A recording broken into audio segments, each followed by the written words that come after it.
প্রিয় দেশবাসী, আপনারা দেখেছেন গত 2 দিন যাবৎ আল্লামা আব্বাস হুজুরের একটি বক্তব্যকে কেন্দ্র করে বটপাড়ায় মোনাফেক পাড়ায় মওদুদীর কিছু জারজ সন্তানের গায়ে আগুন লেগে গিয়েছে।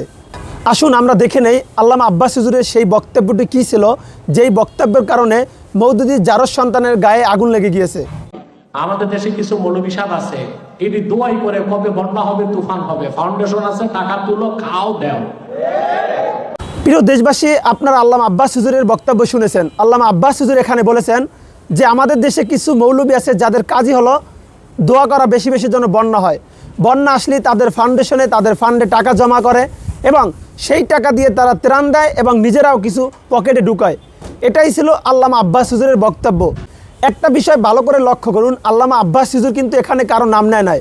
আল্লামা আব্বাস হুজুর বলেছেন বাংলাদেশে এমনও মৌলবী আছে যারা অপেক্ষায় থাকে, যারা দোয়া করে কখন বন্যা আসে এবং ত্রাণের টাকা তুলে সেই টাকা দিয়ে ত্রাণ দেয় এবং নিজেরাও কিছু পকেটে ঢুকায়। এটাই ছিল আল্লামা আব্বাস হুজুরের বক্তব্য। অতএব কোনো একটি দল যদি আল্লামা আব্বাস হুজুরের এই বক্তব্য তাদের নিজেদের গায়ে টেনে নেয়, সে দোষ তো আর আমাদের না। একটা কথা মনে রাখবেন, গ্রাম্য একটা কথা আছে, চোরের মনে পুলিশ পুলিশ। যদি তোমরা চুরি নাই করতা তাহলে তোমাদের গায়ে কেন লাগলো? বাংলাদেশে তো আরও অসংখ্য অগণিত ফাউন্ডেশন আছে, তাদের গায়ে তো লাগে নাই, তাহলে তোমাদের গায়ে কেন লাগলো? এর কারণ একটাই, তোমরা চুরি করেছো, সেজন্যই তোমাদের গায়ে লেগেছে, তোমাদের গায়ে আগুন ধরেছে। আল্লামা আব্বাস হুজুরের বক্তব্য তোমাদের গায়ে মরিচের গুঁড়ার মতো লেগেছে। আমরা কোনো সংগঠনের নাম না নিয়ে, আল্লামা আব্বাস হুজুর কোনো সংগঠনের নাম না নিয়ে বক্তব্য দিয়েছেন, সেটা যদি তোমরা তোমাদের গায়ে মেখে নাও, সে দোষ তো আর আমাদের নয়। ওই যে কথা একটাই, চোরের মনে পুলিশ পুলিশ, চুরি করছো গায়ে তো লাগবে, এটাই তো স্বাভাবিক। তো ব্যাপারটা হচ্ছে তেমন। আল্লামা আব্বাস হুজুর এখানে কারো নাম না বলে বক্তব্য দিয়েছে, সেটা কোনো একটি গোত্র কিংবা কোনো একটি সংগঠনের উপরে নেওয়া তো আমি বোকামি ছাড়া আর কিছুই মনে করি না। বাংলাদেশে তো অনেক সংগঠন আছে, তারা তো তাদের গায়ের মেখে নেয় নাই, তাহলে তোমরা কেন নিলা? 2 নাম্বার কথা, আল্লামা আব্বাস হুজুর যদি সেই ফাউন্ডেশনকে বলেও থাকে, সেটা আমি মনে করি যৌক্তিক বলেছেন। কেন সেটা আমি বলছি। আপনি দেখুন, আমাদের দেশে চলতে হলে মানুষের কিছু সাংসারিক খরচ আছে। এই যেই মৌলবীর কথা কিংবা যেই ফাউন্ডেশনের কথা তারা বলে, আমি এই মৌলবীর অন্ধ অনুসারীদের কাছে জানতে চাই যে তার টাকার উৎস কী। প্রত্যেকটা মানুষ তো কেউ মাদ্রাসায় চাকরি করে কিংবা মসজিদে চাকরি করে কিংবা ব্যবসা বাণিজ্যে লিপ্ত থাকে, সেটা থেকে তারা সংসার চালায়। আমার প্রশ্ন, এই মৌলবী আহমদুল্লাহ টাকা কোথায় পায়?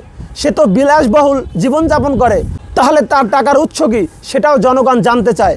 প্রিয় দেশবাসী, তৃতীয় কথা হলো, আমাদের কাছে এমনও ডকুমেন্টস আছে যে আহমদুল্লাহর কাছে যত গরিব, বিধবা, অসহায় মানুষ এবং মুসলিম, এমনকি মানুষ টাকার অভাবে ধর্ম ত্যাগ করে, সেই মানুষটাকে পর্যন্ত এই আহমদুল্লাহর ফাউন্ডেশন কিংবা আহমদুল্লাহ সহযোগিতা করে নাই। এই মানুষগুলো যখন তার কাছে গিয়েছে, তখন সে স্পষ্ট বলে দিয়েছে আমার একটা প্রজেক্ট আছে, প্রজেক্টের বাইরে আমি কিছু করতে পারবো না।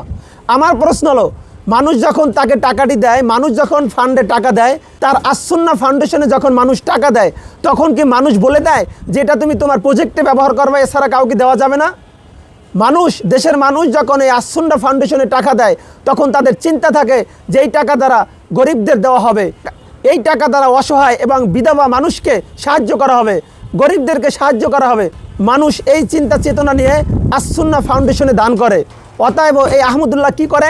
সারা বছর কাউকে দান করে না, কোনো মানুষকে দান খয়রাত করে না, শুধুমাত্র অপেক্ষায় থাকে কখন বন্যা হবে এবং ঢাকঢোল পিটিয়ে তখন ত্রাণ দেয়, মানুষের কাছ থেকে অর্থ নেয়।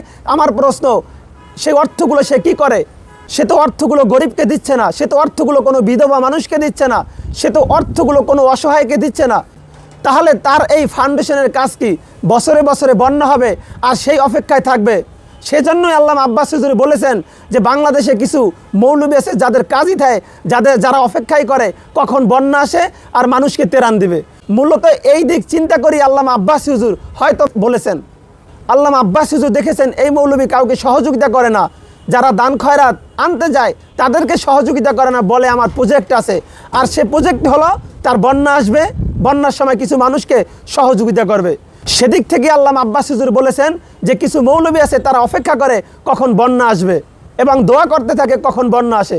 আমারও তো তাই মনে হয়, কারণ এই মানুষটা তো আর কোনো মানুষকে সহযোগিতা করে না, অথচ দেশের মানুষ বিশ্বাস্ত্র একটি জায়গা মনে করেছিল আসুন্নাহ ফাউন্ডেশন, সেখানে মানুষ সহযোগিতা করেছে।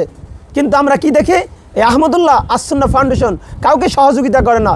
তাহলে তার টাকাগুলো কি করে? মানুষ কেন এখানে টাকা দেয়? মানুষ তো টাকা দেয় এই কারণে যে তারা দেশের অসহায় মানুষগুলোকে সহযোগিতা করবে, সেজন্যই তো মানুষ এখানে টাকা দেয়।